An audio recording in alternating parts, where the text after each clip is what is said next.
So, good afternoon. The day has arrived. I thought I'm never going to see, but it's sure we got here.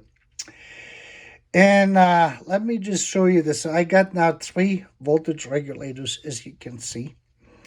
I have two very old ones, which came with the used alternators I had, but I disposed of them because they were not good.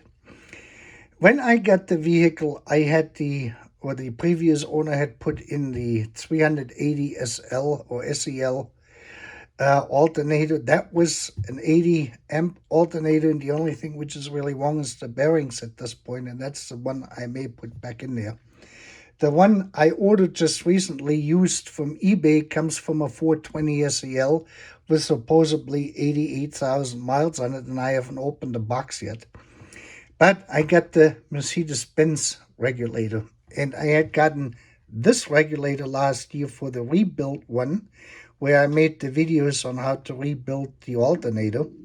So I had taken that back off when the diode ring blew up, because that was the diode ring I got from a alternator repair online store, basically. And then this one here was the one I had put on the 380 SL, and that is the Monarch one, which came from our friend uh, uh, Kent Bergsma at Mercedes Source. He sells those. This is an excellent part, works very well with the original Mercedes-Benz one, and I had it in until last year, until the bearings went out on that.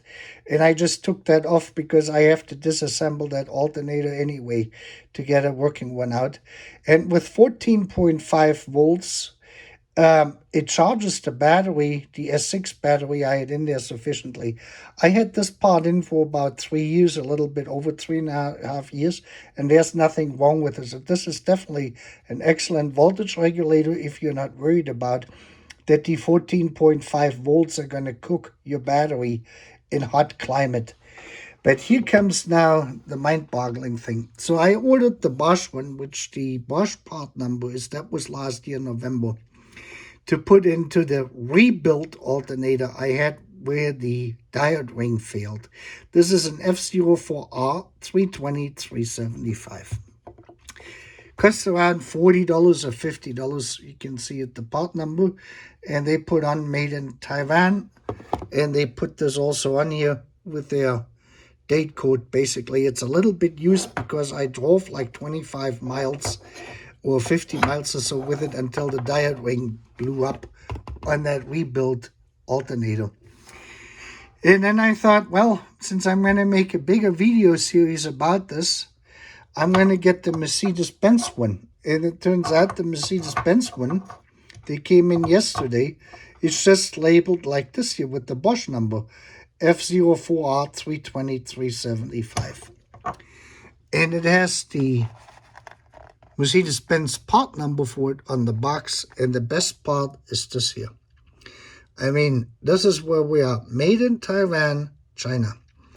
And the reason why they're putting this on is basically Mercedes-Benz sells now more cars in China than anywhere else on the planet. The United States or Europe probably combined have less sales, Mercedes-Benz sales in those areas than what they're selling in China at the moment.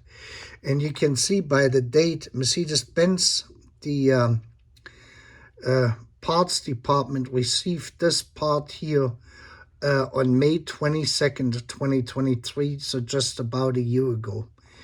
And they have declared this as made in Taiwan, China. And it came to me. There's some of them stock here in the United States, so you don't have to wait. From Carroll Stream, Illinois. This is one of their warehouses here in the United States. Price with shipping came out to about $60 or $70, something like this. I think the part is $58 plus the local sales tax, and then shipping on top of it, which was another $6. So you got like $6 sales tax, $6 shipping on top of it. But when I worked there for Mercedes-Benz in the late 80s, everything was made locally in Stuttgart. With a few parts, say like VDO or Hella parts coming here from northern Germany. But the big bulk, I would say 80% of the stuff was made in and around Stuttgart in a 50-mile radius. I made a video where all the different locations for all these different companies were. And if someone would have told me in 1987, 1988, when I did the most of the work for them, that we would see this, that we have a Mercedes-Benz part made in Taiwan, China, I would have declared them mentally incompetent. And I probably would have said they should be seeking professional health care, mental health help. But this is how things have changed. This is just it. So we will put all of these here to the test in the different alternators I got. And then we will see which one is going to be the best solution for us. Probably what it looks at the moment is to put new bearings in the old alternators and then put probably a Monarch in here with 14.5 volts. And then because this one eliminates or, fixes the issue with the low charging on short distance driving because of the higher output voltages, with an older 80 amp regular, alternator to begin with, and the smaller pulley. But this will be then a different video series, but I wanted to show you this. So I'm kind of baffled, and I'm not going to say anything. I say this is where it is at, that you have an idea. So I would anticipate that sooner or later, every single Mercedes-Benz part you're going to be buying, or Bosch part, is going to come out of China or Taiwan or a mix of this. And with that, have a great afternoon.